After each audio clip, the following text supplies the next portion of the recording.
Hello, हाय, नमस्ते, कैसे हैं आप सब?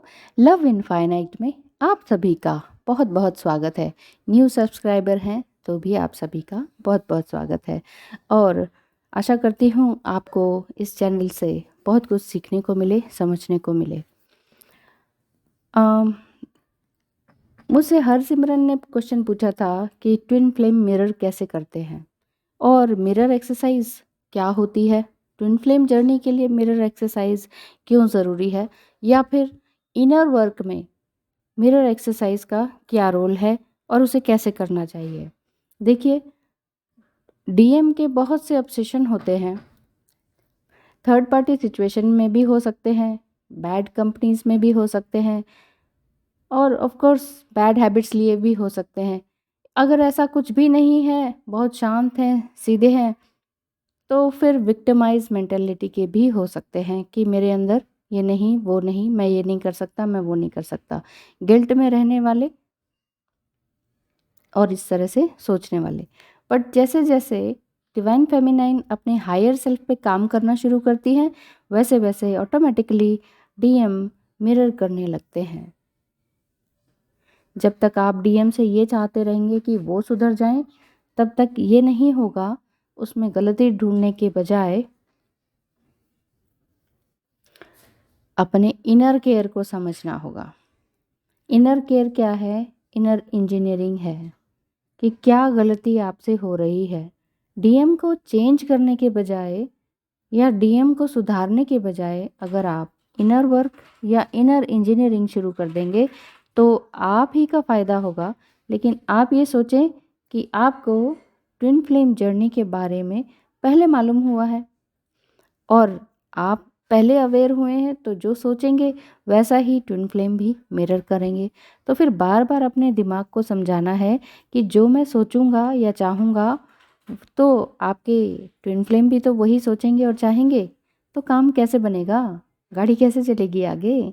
मेरे कहने का मतलब है, अगर आप सोचेंगे मुझे प्यार नहीं मिला, इनसे प्यार मिलना चाहिए या तुम ऐसे क्यों नहीं हो, तुम पहले से बदल गए हो।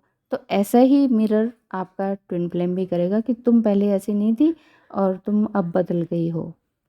तो ये कहने का मतलब यही है कि जैसा आप सोचेंगे, नेगेटिव सोचेंगे, तो उधर भी उसी तरह की चीज़ें दिखाई देने लगेंगी। It's not a mind stuff, it's a soul stuff. So mirror exercise में सबसे पहले एक नोटबुक एंड पेन ले लें और उसमें क्या लिखें?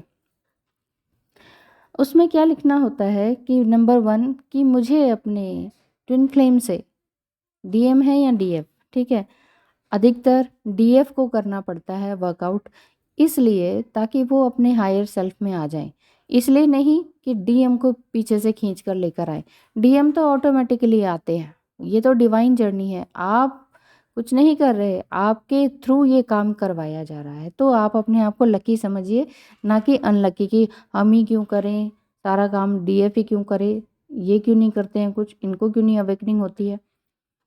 ठीक है ना? तो आप अपने आप को लकी समझिए कि आपको एक लीडरशिप वाला काम दिया गया है कि आप वो काम पूरा करेंगे।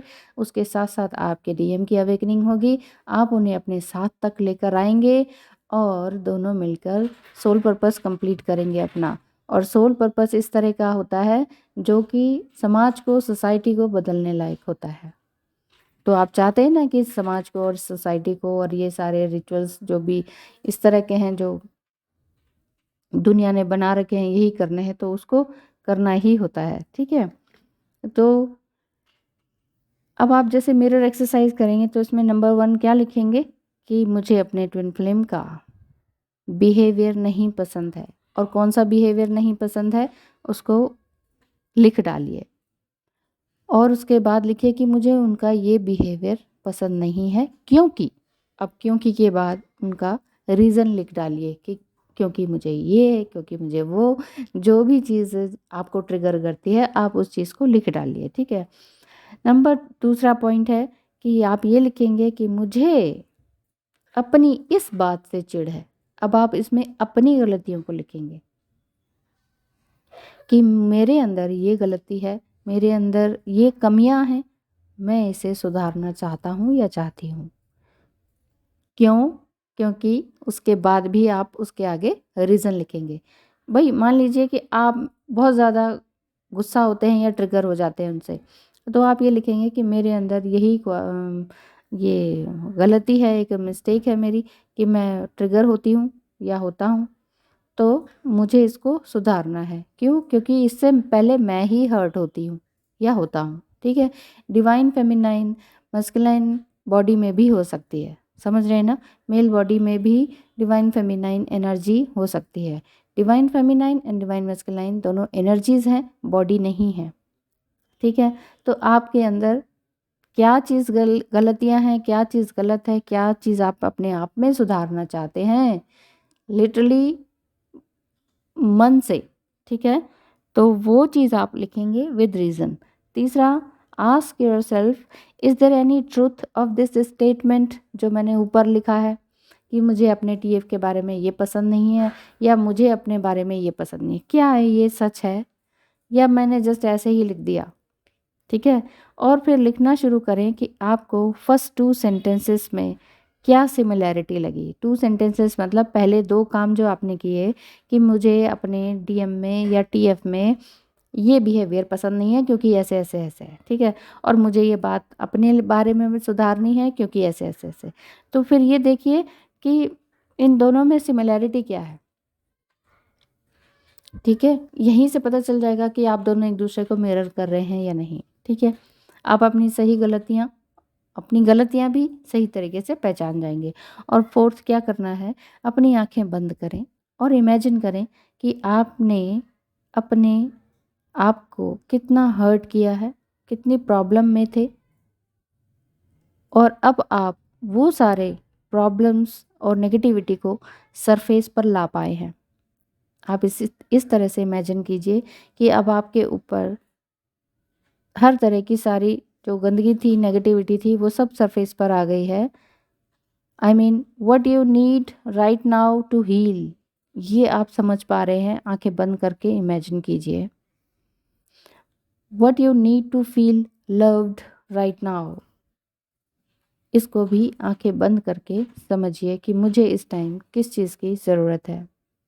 खुद को एक हग करें बाद में और एंजल्स को थैंक यू कहें या अपने इष्ट देवता को धन्यवाद कहें। और एक छोटी सी एक्सरसाइज से जो आपने पाया उसको इमेजिनरी डायलॉग्स में बदलें। इमेजिनरी डायलॉग्स जैसे कि मैंने ये चीज़ अचीव कर ली इस तरह से, या मेरा रीयूनियन हो गया, आप इस तरह से लिख सकते हैं। आप फील कर पाएंगे कि आपके अपसेट, आपकी एंग्जाइटी यानी आपके एंगर का क्या कारण था और हीलिंग भी आपको साथ ही साथ मिल ही जाएगी। लेकिन ये आपका सेल्फ हेल्प सेशन होगा जो कि आपने खुद को ही दिया है। इसी तरह आप डीप इंसाइट पाने के लिए अपने लिए और सेशंस रेडी करते जाएं। आपको किसी और से सेशन लेने की ज़रूरत ना पड़े। आप खुद को डेली सेशन दीजिए मिरर एक्सरसाइज से और चैलेंजेस को फेस करने के काबिल बनते जाइए। 7 डेज चैलेंज खुद के लिए प्रिपेयर करते जाएं, चाहे वो किसी भी नेगेटिव एस्पेक्ट को लेकर है या नेगेटिव पीपल को लेकर है। क्योंकि नेगेटिव पीपल कार्मिक या नार्सिसिस्ट टाइप के होते हैं जो ट्विन फ्लेम जर्नी में अक्सर डिवाइन फेमिनाइन को बहुत मिलते ही रहते हैं और उनसे बाउंड्रीज क्रिएट करना भी बहुत ज़रूरी होता है। तो हेल्दी बाउंड्रीज क्रिएट करेंगे क्योंकि अधिकतर कार्मिक और नार्सिसिस्ट आपके ही अपने होते हैं, अपने ही घर के होते हैं, ब्लड रिलेशन में होते हैं। तो उनसे दूर, फिजिकली दूर जाके रहा नहीं जा सकता। बहुत सारे सोसाइटी के बंधन होते हैं इस वजह से, लेकिन अंदर ही अंदर रह के हेल्दी बाउंड्रीज क्रिएट करना बहुत ज़रूरी है। तो चक्रा हीलिंग करते रहिए, मेडिटेशन करते रहिए, योगा करते रहिए। योगा का मतलब है योग, योग का मतलब है जोड़, जोड़ का मतलब है आपका अपनी सोल के साथ जुड़ाव। आपकी बॉडी अपनी सोल से जुड़ती है क्योंकि अभी तक बचपन से लेके आज तक हमने सोल के बारे में पढ़ा ही नहीं होता। ख़ास स्कूल कॉलेजेस में ये नहीं बताया जाता, यहाँ जी ये सोल है, आप एक सोल है। आप क्या हैं, किसके बच्चे हैं, क्या रुतबा है, क्या नाम है, अब आपके नाम के आगे क्या लग गया है, डॉक्टर, इंजीनियर, क्या लगा है? उससे हम जाने जाते हैं। लेकिन हम सोल हैं, हम ये भूल जाते हैं क्योंकि हमें हमारे पेरेंट्स, हमारी सोसाइटी, हमारा स्कूल, कॉलेज, एजुकेशन सिस्टम ये चीज़ नहीं सिखाता है।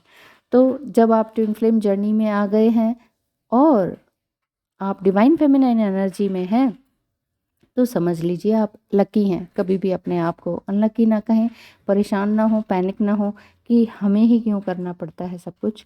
आपको करना पड़ रहा है क्योंकि आपके ऊपर रिस्पॉन्सिबिलिटी ही इतनी सारी दी गई है, क्योंकि आप हैं ही उस लायक। आप एक लीडर हैं, एक लीडर को ही तो रिस्पॉन्सिबिलिटी दी जाती है कि चलो समाज को ठीक करो, ठीक है ना। तो आप अपने आप को लकी समझें और आगे बढ़ते रहें। 7 डेज चैलेंज अपने लिए प्रिपेयर करते जाएं, और चाहे वो किसी भी तरह के एस्पेक्ट से रिलेटेड हो। 7 डेज चैलेंज में मान लीजिए आपने 6th डे में भी आप फेल हो गए, तो कोई बात नहीं, it's okay to be fail. लेकिन फेल होने के बाद ही तो सक्सेस मिलती है ना। तो उसके बाद आप फिर से 7 डेज का चैलेंज लीजिए। ऐसे करते करते आपको 21 डेज का चैलेंज मिल जाएगा, और इसी 21 डेज को नोट आउट कीजिए अपने जर्नल में। इस जर्नल में ही आपको ये मिरर एक्सरसाइज भी करनी है डेली, और साथ ही आपको ये देखने को मिल जाएगा कि मैंने 21 दिनों में अपने आप को कहाँ तक बदला। दूसरे को नहीं, टीएम को नहीं, पेरेंट्स को नहीं, कार्मिक्स को नहीं, स्पाउस को नहीं, और अपने सिबलिंग्स को नहीं, आपने अपने आप को कहाँ तक बदला। तो ये आपको देखना होगा। कुछ भी प्रैक्टिस करें, कुछ भी करें आप, तो हायर सेल्फ में अपने आप को लाने के लिए करें। एक चीज़ का ध्यान रखें कि स्पिरिचुअल ईगो ना आने पाए, क्योंकि ये ह्यूमन ईगो से भी ज़्यादा खतरनाक है। वरना स्पिरिचुअल पाथ में चलते हुए भी आप बेचैन रहेंगे, परेशान रहेंगे, गुस्से से दूर नहीं रह पाएंगे। क्योंकि स्पिरिचुअल ईगो में ये हो जाता है कि मुझे सब कुछ आता है, मैं सबसे ज़्यादा पूजा पाठ प्रार्थना करता हूँ, मैंने सबसे अच्छा इनर वर्क किया है, मैंने सबसे पहले रीयूनियन पाया है, और तो कोई पा ही नहीं सकता है, ब्ला ब्ला ब्ला। स्पिरिचुअल जर्नी का जो ईगो है उसे भगवान भी माफ़ नहीं करता है। ह्यूमन ईगो को या मैन ईगो को भगवान माफ़ कर सकते हैं, लेकिन स्पिरिचुअल ईगो आने के बाद ईश्वर उन्हें माफ़ नहीं करते हैं। उसका रीज़न ये है कि स्पिरिचुअल जर्नी में आपको ईश्वर ही लेकर आता है, और आप करने भी लगते हैं वो काम, और इनर वर्क करने के बाद ही आप स्पिरिचुअल जर्नी को बड़े अच्छी तरीके से पार कर रहे होते हैं। उसमें भगवान आपका साथ दे रहा होता है। और अगर आप उसमें ईगो को ले आए, जिसे स्पिरिचुअल ईगो कहते हैं, तो ईश्वर माफ़ नहीं करते। वो कहते हैं मैं इतनी तकलीफ से, इतनी मुश्किलों से सालों साल तुम्हें दुख देता रहा, समझाता रहा कि ऑब्स्टेकल तुम्हारे आगे इसलिए डाले ताकि तुम मेरी तरफ मुड़ो। बहुत मुश्किल से मैं तुम्हें मोड़ कर अपने पास लेकर आया हूँ, यहाँ भी तुम्हारा ईगो नहीं छूटता है, जाओ मैंने ही तुम्हें छोड़ दिया। इस बात को इस तरीके से समझिए, ठीक है। मिरर एक्सरसाइज में इसीलिए मैं कभी ये नहीं कहती मेरा चैनल है, मेरा नाम ये है, मैं ये हूँ, मैं वो हूँ, मुझे ये आता है, कभी नहीं। आप ये देखते होंगे मैं सीधे आपको आप कह के संबोधित करती हूँ, और सीधे मैं ये कहती हूँ कि लव इनफाइनाइट में आपका स्वागत है। लव इनफाइनाइट ईश्वर ने ही बनाया है। ईश्वर ने ही कहा कि चलो चैनल बनाओ, मुझे तो कुछ पता ही नहीं था। मैं ये कभी नहीं कहती मेरा चैनल है, मेरे चैनल पे आइए, लाइक कीजिए, वो कीजिए। ये आपका ओपिनियन है, लाइक करना, डिसलाइक करना, सब्सक्राइब करना, अनसब्सक्राइब करना। मेरा काम है सिर्फ सच्चाई का साथ देना, जो सही है उसको बोलना, जो फैक्ट्स है उसको आपको सही तरीके से बताना, ना कि वो जो आप सुनना चाहते हैं, है ना। जब तकलीफ़ होती है तो डॉक्टर भी दवाई देते हैं ना, थोड़ा सा मीठा डाल के मीठी मीठी दवाई कड़वे में, तो वो खानी पड़ती है अपनी अच्छाई के लिए, ठीक है। इसी तरह से ट्विन फ्लेम जर्नी भी है, तो वो चल रही है आप सबकी। तो मैं यही चाहती हूँ कि आपकी स्पिरिचुअल जर्नी अच्छी चलती रहे। मिरर एक्सरसाइज में और भी चीज़ें बाद में आप जोड़ते जाएंगे, जैसे I don't like my twin flame because this this this, I don't like my sister because this this this, reason डालते जाइए। I don't like my mother because this this this, I don't like my boss because, write the reason over there. इससे आपको अपने thought pattern को भी समझने का मौका मिल जाएगा और न्यू एनलाइटमेंट की तरफ भी आप बढ़ते जाएंगे। सो करते रहिए मिरर एक्सरसाइज और may you get fresh insight. इतना ही कहूँगी। Happy mirroring. Thank you so much for watching. Bye bye.